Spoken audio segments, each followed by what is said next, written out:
আমি 6 নাম্বার, আমার 6 নাম্বার যাচ্ছি কই,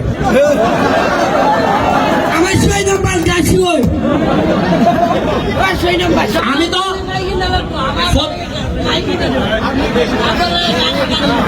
শুরু খাই মিশু খাই আরে আবারে কিনা দিতা কিনা দিলে তুই কিতা করবে আমি মানে গেল আর আব্বাস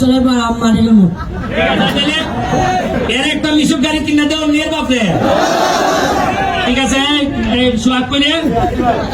খালকে একটা মিশুক গাড়ি কিনে দিবা আর মানুষের কোনো দুষ্টামি করবি নি 6 নাম্বার যাচ্ছি নম্বর চাচ্ছি ঠিক আছে খালকে একটা মিশুক লইয়া তুই তোর বাবা যখন চালাইবো তুইও বাজারে চালাইবে ঠিক আছে আচ্ছা আমি মাঠও খেলবো সোনারঘাটের কোনো মানুষের ক্ষতি করছে না চুরি করছে না লুটপাট করছে না আর যেটা সুস্থ দাবি করুন ঈদের সোনারঘাটটাকে দুর্নীতি করে খাইয়েছে না দিচ্ছেন আমি এর কেমনে সময় দিতাম না এর যারা হয় ভাগল যারা চুরি করে এরা খিতা যারা নিজে কইছে আমার লোকে কইছে মাইলে যারা খায় এরা খিতা আরে এ তো মুখে মুখে কয় বাইপাস সাহেব যারা চুরি করে এরা হইলে আসল রাসেল বাইপাস সাহেব এরা তাই আমি আইছি বলে আমার কইতাছে বাইপাস সাহেব তার কইতে পারে না এর ফতে প্রবলেম আছে এমনি ফ হইলে বয় হয় এর লাগে আমি কই কি সাহেব হয় বাইপাস সাহেব এইটা এখন ভাইরাল সারা দেশে এর মানুষে কম বেশি চিনে দ্বারা একটা উদাহরণ আনলাম এর নাম হলো সজীব সারা বাংলাদেশে এখন এর চিনে রাসেল বাইপাস সাহেব দেশ কি সাহেব পাইছে রাসেল ভাই এটা কিরকম দেখতে এটা ভালো ভালো দেখতে এটা বলে মানুষকে মারা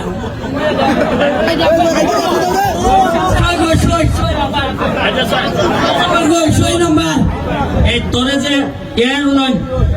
এরা খেলে আনছি এর বাপ আমার গত মাসের আমার দ্বারা আইছে আইয়া কইছে আমার ফুলার মাথাটা দেখতে সমস্যা আমি কেমনে চালাইতাম আমি একটা দোকানদারি করি আমার তো চলে না তাই আমি আচ্ছা দেখতাছি এই সময় আমার একটা বুট কিনে দেবো মানে বুট তা আমি একটা বুট কিনে দিছি গত সপ্তাহ আগের সপ্তাহে আমি যখন আইছি ভিডিওর মধ্যে কইতেছে ওই যে আমি যে সংসদের মধ্যে বক্তব্য দিছিলাম যে রাসেল বাইপাস সাহেব পাইছে বেজি পরিমাণ নাই আমরা দেশ এইটারে এবার এনে বেলে মানুষে কয় তোর বাবে হয়েছে রাসেল বাইপাস সাহেব একটা ভিডিও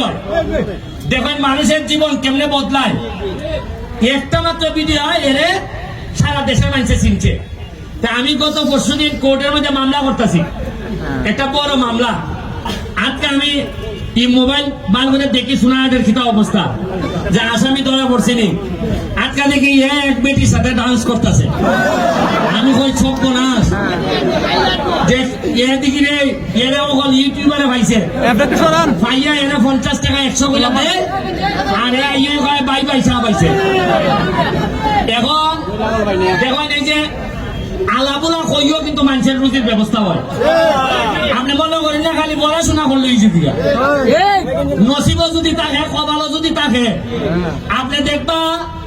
আপনারা কইতে পারেন যে ব্যারিস্টার সাহেব আপনি এমপি হয়েছেন ওটা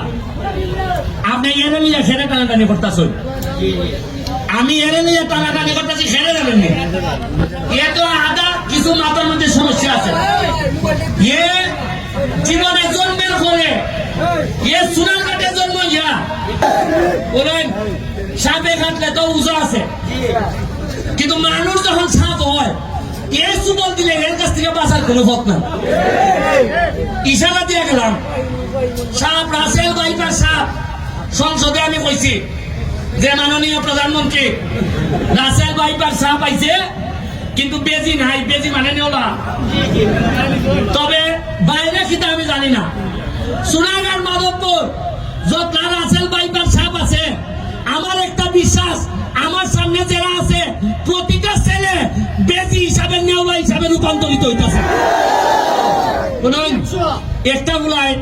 ফেসবুকটা করলো দেখি আমার সকালবেলা উঠতেই আমি দেখি সোনারঘাটের মানুষের খিতা হয় আমারে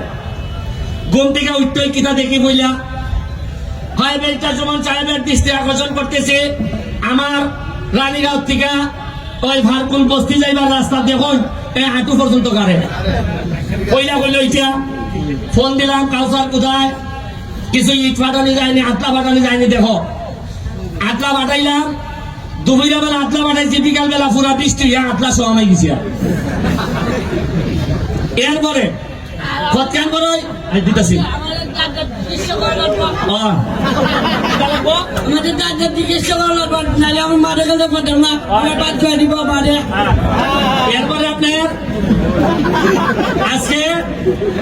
আজকে রাত্রে গতকালকে রাত্রে কিতা পাইছি আমার এই লোকজনে কইল ভাই কারেন্টের অবস্থা খারাপ কারেন্ট নাই ভাই প্রত্যেক দিন হয় উনি কারেন্ট নাই কারেন্ট থাকে না আমি এরারে কই আরে একটা কথা কই এখন বিদ্যুতের ব্যাপারে প্রতি সপ্তাহে আপনারা সামনে বক্তব্য লিয়ে আই আমি তো জবাব দিন লাগে এমপি হিসাবে দাঁড়াই দেখি আমার দুঃখ হইল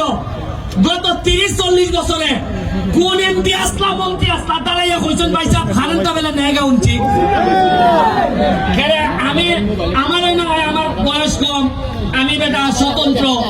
যারা বড় বড় নেতা আসলাম তারা একদিন খালি কইলা না খেলে যে কারেন্ট না এর লেগে দুঃখ প্রকাশ করে এরা লেঙ্গুর তুই তখন গেছে না ওই সময় এর লাগেও মানছে ওই আগে যেহেতু লেঙ্গুর ধরন গেছে না এখন এমন লেঙ্গুর সহ বানাই দিছে যাই হোক আজকে আপনারা যারা আইসন ইন্ডিয়া মাঠের সাইটিদার নদীটা দেখছেন নি কিরা সুন্দর একবার মনে হয়েছে না যে কত সুন্দর একটা মরা নদী আমরা জীবিত হয়েছে একবার কিন্তু হলজাত লাগে না যে এই 40 বছর আমরা ইটার মধ্যে ময়লার ডাম্পিং আছে ময়লা না তৈরি জায়গা ভালো লাগছে আজকে যে আপনারা আইসন এখনটুকু গন্ধ হয়েছে আপনারা কই ওনার খালি নমুনা শুরু করছি আর নমুনার পরে দেখবা খালি আমার একটু চেক আপ দিয়ে রাখ কই এই হারাম দাদা হতে যেন আমার মাইরালি তোরা পারে মাইরা না হয় বেশি দিন লাগতো না আমার 2টা বছর সময় দেন দেখবেন না আমি সোনারঘাট মাধবপুরের ইতিহাস আমি কিভাবে বদলাই দিই দেখবেন না আপনারা পরের খেলা শুরু হইব আমরা আরো নতুন নতুন প্লেয়ার আইতেছে আপনারা মজা পাইবা মাঠ ছেড়ে দিন থ্যাংক ইউ